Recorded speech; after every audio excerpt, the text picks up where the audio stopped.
cimentier Lafarge a-t-il sciemment mis en danger ses anciens salariés en maintenant coûte que coûte son activité dans un pays en guerre?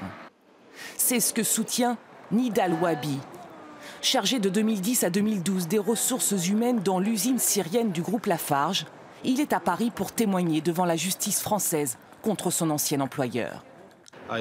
J'ai été moi-même kidnappé pendant 10 jours.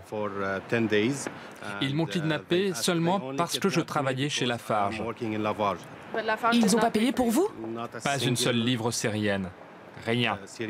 Ils ont joué avec moi pendant 10 jours. Ils disaient qu'ils négociaient. Et ensuite, ils ont dit qu'ils ne paieraient pas. Et ils m'ont mis dans une situation très dangereuse. Nidal Wahbi finira par payer lui-même sa rançon. Voici l'usine syrienne du groupe, près d'Alep. Elle a coûté 600 millions d'euros.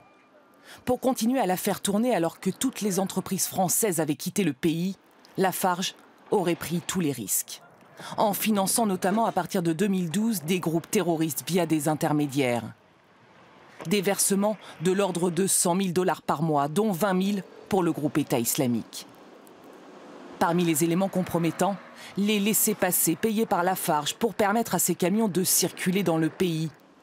Celui-ci porte le cachet de l'organisation terroriste. Le groupe Lafarge reconnaît aujourd'hui des activités inacceptables et des erreurs de jugement.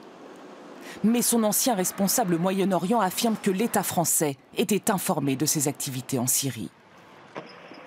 Tous les 6 mois, on allait voir le Quai d'Orsay qui nous poussait à rester.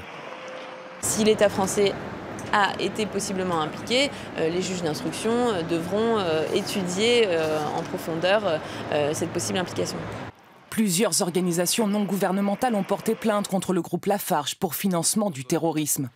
Elles demandent aussi l'audition de Laurent Fabius, ministre des Affaires étrangères à l'époque des faits.